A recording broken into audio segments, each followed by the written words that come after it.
Hi guys, I wanted to take a second to explain what you're going to be doing for weeks 8 and 9. We're doing this a little bit differently. I've combined the 2 weeks together in Google Classroom because it's going to be one project that you finish by the end of week 9. The project is going to be over the Lorax. So let's look at the learning agendas first. So for week 8, you're going to be reading the Lorax and answering some questions, deciding on an environmental issue that you're interested in and starting some research, and then you're going to start working on your project. For week 9, you're going to have a checkpoint over the project, and then your final project will be due by May 24th. So let's go into a little bit more detail about what you're going to be doing. So on Monday, this is actually going to cover Monday and Tuesday. So for the Lorax, I've provided a link. This has the actual storybook in PDF form if you want to read it yourself.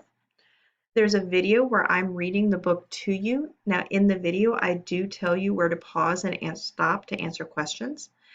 I'm also providing a copy of the video itself, the cartoon, if you want to watch that.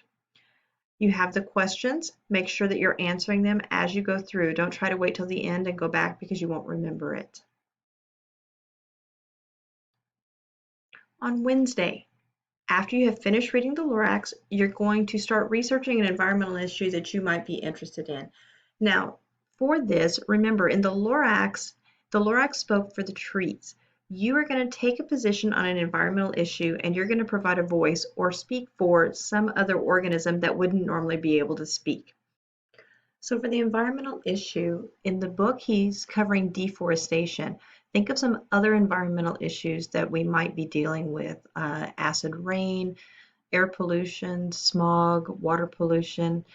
Think of an organism that's impacted by this particular environmental issue and then take that perspective or be that object's voice.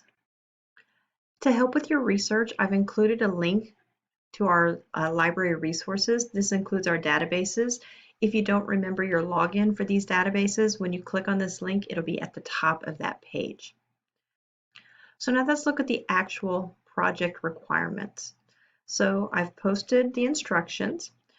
These are the options you have. You can choose to create a slideshow, and I've given you a template. For this, you just fill in what's missing on the template, and you can turn that in. The second option you have is to create a superhero. So your superhero is going to battle this environmental problem. So to do that, there is a link here. This takes you to an external site where you can create your superhero. You can change the features of your hero.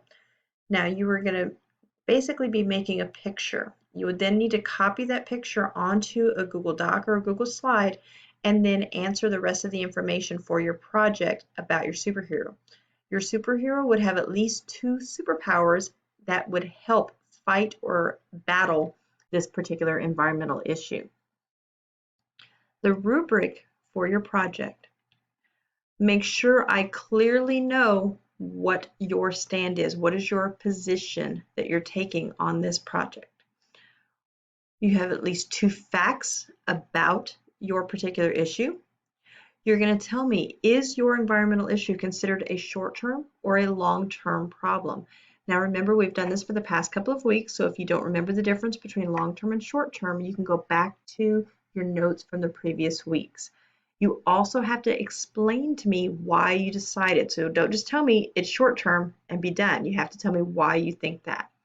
And then finally, you have to identify at least one organism that would be impacted by this particular problem, and then tell me how that organism would be changing over time to overcome these problems. So that's basically your project. You have your instructions and you have your rubric. Let's go through the rest of the week. On Thursday, I'm going to pose a question to you that you need to respond to. This is going to be my checkpoint that you are starting the project. You're going to tell me what is your environmental issue that you're working on and what is the product piece. So what will your project actually be? Then to week 9. On week 9, I am going to pose your checkpoint. This is a requirement. For the checkpoint, this is basically your research. So on here, you're going to take down your notes that you're going to then turn around and put in your project. So you see, you put your facts, tell me if it's long or short term, and which organism you're looking at. Once you have this document complete, you have everything you need to complete that final project. And then the last thing I posted, number 6, says I Speak For project. You see it says you will attach your final project here. Because everybody's doing a different project and possibly in a different form, I couldn't just provide you with one copy that you just turn in. So whatever you decide to do, you'll attach here and then turn it in to me. If you have problems attaching, please let me know. You can always just share it with me and I'll work from that. So now you have everything you need to be able to complete this project. You have 2 weeks, weeks 8 and week 9, to get this done.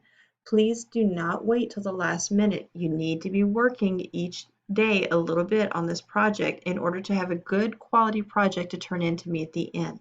Don't miss any of the checkpoints or you'll just be falling behind.